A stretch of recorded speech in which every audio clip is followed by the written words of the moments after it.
MotoGP is all about performance. We see these manufacturers go to incredible lengths to shave as much weight as possible off of their MotoGP bikes. An example of just how serious the weight savings are, these MotoGP bikes don't even have starters because of the extra 2 pounds it would cost. So instead they have to bump start them each time they want to start the bike. However, these MotoGP bikes have 2 exhausts, which may seem counterintuitive. We know most performance superbikes that are shipped out today only have 1 exhaust. This is mostly because of weight reasons. So again, why would a MotoGP bike not use 1 exhaust? You think a bike getting rid of every little ounce of weight wouldn't shy away from saving an additional few pounds from removing the exhaust? Well, there's a few good reasons why that is. First off, not every MotoGP bike has this. Usually only the V4 engines do.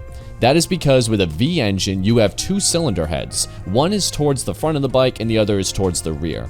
These V4 cylinder heads have 2 exhaust headers coming out of each one. Because of this, the exhaust pipes in the front of the motorcycle are going to have to be longer than the rear pipes in order for them to come together and to form 1 exhaust. This is actually not optimal because for tuning purposes, it's more efficient to have equal length headers. The front 2 exhausts feed out to the side of the motorcycle and the rear 2 exhausts feed out to underneath the tail. This is to ensure that the headers are of equal length from each other. Now you may be wondering, why is having equal length headers so important? Well, for starters, equal length headers has a better balance of back pressure at the exhaust ports, which in turn will improve volumetric efficiency and overall top-end performance. They are also credited for being easier to tune and helps promote smoother engine operation. This is a simple explanation, but it does get much more complicated when you really dive in and look at all the different explanations for why equal length headers are much better. For instance, the claim that it's easier to tune is partly because when you have unequal length headers, let's say if both the rear and front cylinders went into 1 exhaust, then there will be 2 different exhaust pulses due to the headers being different lengths. Once those 2 exhaust pulses collide with one another, this will result in worse efficiency. It definitely can get even more complicated than that, and these manufacturers spend millions of dollars into creating and tuning these MotoGP bikes. So it's safe to say they are making the correct choice when deciding to go with this 2 exhaust design.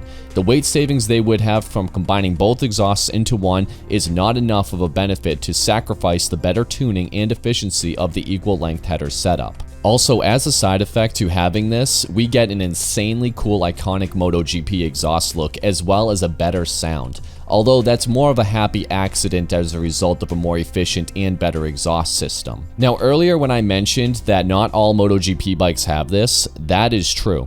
MotoGP bikes sometimes only have 1 exhaust, and the explanation for that is very simple. It's because they're inline 4s. These inline 4 engines only have 1 engine head at the front of the bike, so the headers are already equal length from each other.